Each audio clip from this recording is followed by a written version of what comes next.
प्रतिभा दरवाजा खोलती है। एक डिलीवरी बॉय दरवाजे पर खड़ा होता है। मैम, आपका पार्सल था। वाओ, मेरा न्यू लैपटॉप आ गया।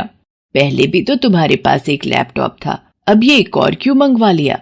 माँ जी, वो मेरा पुराना शादी से पहले का लैपटॉप था, धीरे चलता था और आपको तो पता ही है आजकल घर से ही ऑफिस कर रही हूँ तो ज्यादा तेज चलने वाला ये नया मॉडल खरीदा है।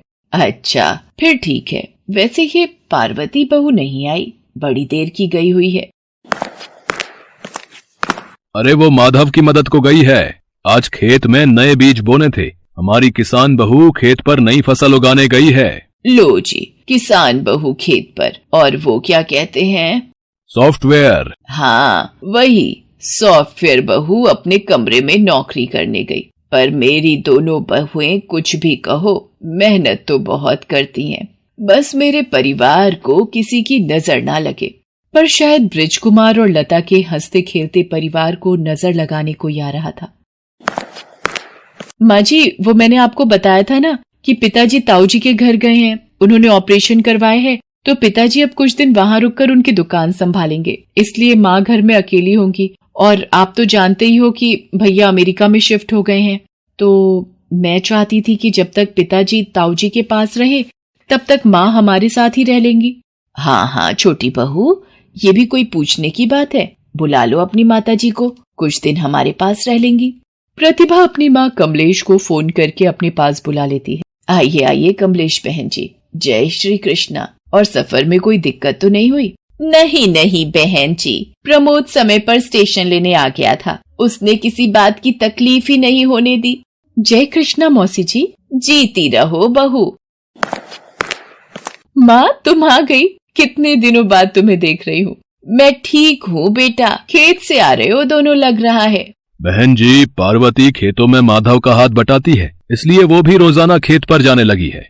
प्रतिभा बहू, अपनी माताजी को उनका कमरा दिखा दो, तब तक मैं इनके लिए पार्वती के हाथ वहीं चाय नाश्ता भिजवाती हूँ। प्रतिभा अपनी माँ कमलेश को गेस्ट रूम में ले आती है। कमलेश प्रतिभा से कहती है, प्रतिभा, पार्वती ने ये नया ड्रामा क्या शुरू कर दिया है? ये भी अब रोजाना खेत पर जाने लगी है, पहले तो इसे कभी नहीं देखा। माँ, वो आजकल माधव भैया नई फसल उगाने की तैयारी कर रहे हैं, इसलिए खेत पर ज्यादा काम होता है, तो वो भाभी को भी अपने साथ ही ले जाते हैं। तू बहुत सीधी है मेरी बच्ची, इस दुनिया के लोग बड़े चालाक हैं, थोड़ा अपने आप को बचाकर चलने में ही खुद की भलाई है। मौसी जी, ये आपके लिए चाय और कचौड़ी समोसे लाई थी। मैंने भी तुम लोगों को आते ही तंग कर दिया। नहीं मौसी जी, ऐसा बिल्कुल मत सोचिएगा, जैसे प्रतिभा आपकी बेटी है वैसे ही मुझे भी समझिए। मौसी जी, मुझे शाम का खाना चढ़ाना है, आप प्रतिभा के साथ बातें कीजिए, मैं रसोई में जाती हूँ। पार्वती बाहर चली जाती है। कमलेश फिर शुरू हो जाती है, इस लैपटॉप से आंखें हटाकर मेरी बात ध्यान से सुन, मैं कुछ बोल रही थी। माँ, मेरी जॉब का टाइम है ये, बस 6:30 बजे के बाद मैं फ्री हो जाऊंगी। तू इस 40-50 हजार की नौकरी में ही बंधी रह जाएगी और वो पार्वती नाम की चिड़िया पूरा खेत चुग जाएगी। माँ, ऐसा कुछ भी नहीं है, मुझे जॉब करना पसंद है, इसमें हर्जी क्या है? पार्वती भाभी खेत का काम अच्छे से कर पाती हैं, अब वो मेरा काम नहीं कर सकती, मैं उनका नहीं कर सकती। तभी लता भी कमरे में आ जाती है। क्या बातें हो रही हैं माँ बेटी में? मैं प्रतिभा को कह रही थी कि तू भी पार्वती के साथ थोड़ा बहुत खेत का काम संभाल लिया कर, उसे भी सहारा मिलेगा। बहन जी, मेरी दोनों बहुएं अपने काम को बहुत अच्छे से संभाल रही हैं। और फिर प्रतिभा ने ही कहा था कि उसे शादी के बाद भी सॉफ्टवेयर इंजीनियर की नौकरी करनी है, ये भी अपनी जगह सही है। अब जब इसने इतनी पढ़ाई की है तो हम भला इसे नौकरी करने से कैसे रोक सकते हैं? हमारी दोनों बहुएं अपने पैरों पर खड़ी हैं, हम सास ससुर के लिए इससे बड़ी बात क्या होगी? पता नहीं कमलेश के मन में क्या बात चल रही थी। उसकी बातों से तो ऐसा लग रहा था कि वो अपनी बेटी के भरे पूरे घर में फूट डालने के लिए ही आई है। एक दिन, माँ, आज मेरे ऑफिस की छुट्टी है, चलो मैं तुम्हें कहीं घुमा कर लाती हूँ। ठीक है, फिर तू एक काम कर, आज हम तुम्हारे खेत देखने चलेंगे। क्यों पार्वती बेटी, हम जा सकते हैं ना? हाँ हाँ मौसी जी, जरूर चलिए, मैं आपको अपने खेत दिखाती हूँ। पार्वती बहू, दिखा लाओ अपनी जमीनें और खेत। पार्वती प्रतिभा और कमलेश को खेत पर ले जाती है। कितनी बार कहा है अपने उस डिब्बे में से बाहर निकल कर देख, कितनी बड़ी बड़ी जमीनें और खेत हैं। अगर तू उस लैपटॉप में ही घुसी रही और नौकरी पर ही ध्यान देती रही तो वो दिन दूर नहीं जब ये दोनों पति पत्नी सब कुछ अपने नाम कर चुके होंगे। कमलेश की कही बात प्रतिभा के मन में घर कर जाती है। एक दोपहर, प्रतिभा आज तो तुम्हारे ऑफिस की छुट्टी है ना, तो मैं सोच रही थी कि दोपहर का खाना तुम बना लो। आज पार्वती को खेत पर थोड़ा ज्यादा ही काम है। माँ जी, मुझे एक तो छुट्टी मिलती है ऑफिस से, उसमें भी आप मुझे कह रही हो कि मैं रसोई के कामों में लग जाऊं। मेरी अपनी लाइफ है, मुझे अपने लिए भी वक्त चाहिए होता है। ये तो रोजाना का नियम बन गया है कि पार्वती भाभी खेत पर चली जाती हैं और फिर सारा काम मुझे ही करना पड़ता है। प्रतिभा, ये किस तरह से बात कर रही हो? मैंने जरा सा तुम्हें दोपहर का खाना बनाने के लिए क्या कह दिया? तुम तो शुरू ही हो गई।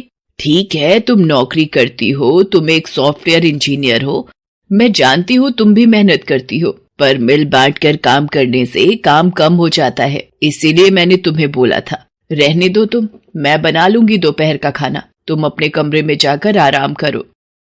बहन जी, आप बेकार में ही प्रतिभा की बात का बुरा मान रही हो। वो भी अपनी जगह सही कह रही है।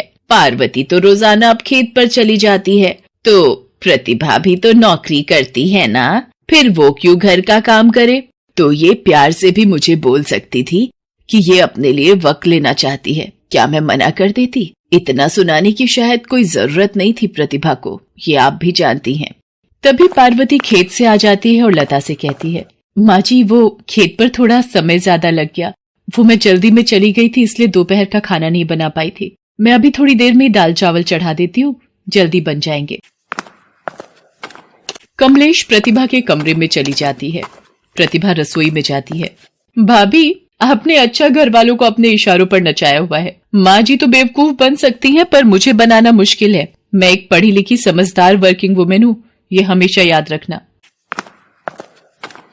ये हो क्या रहा है घर में? प्रतिभा, तुम बिना बात के बिगड़ क्यों रही हो? बड़े छोटों का लिहाज नहीं है क्या? भूल गई हो? प्रतिभा गुस्से में कमरे में आ जाती है और अपने वकील को फोन मिलाती है। वकील साहब, आप तुरंत घर आ जाइए। क्या हुआ है प्रतिभा? इसका दिमाग खराब हो गया है। बोल रही है इसे अलग होना है, अलग भी होना है और खेतों और जमीनों में से हिस्सा भी चाहिए। सब लोग प्रतिभा को समझाने की कोशिश करते हैं, पर वो अपनी माँ कमलेश के कहने पर ही चलती है। कुछ दिन तक घर में मनमुटाव रहता है।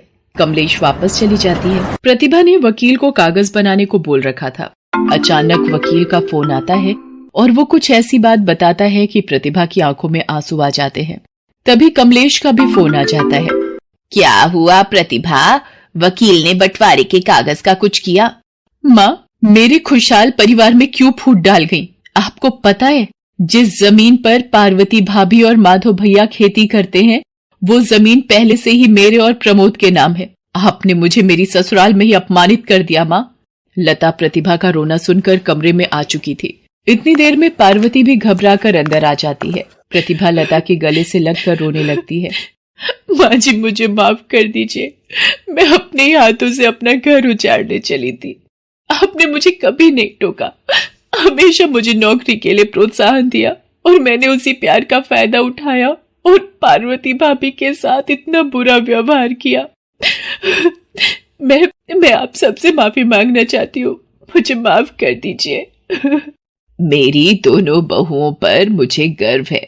प्रतिभा, भूल तो हर इंसान से होती है, मैंने तुम्हारी किसी बात का बुरा नहीं माना।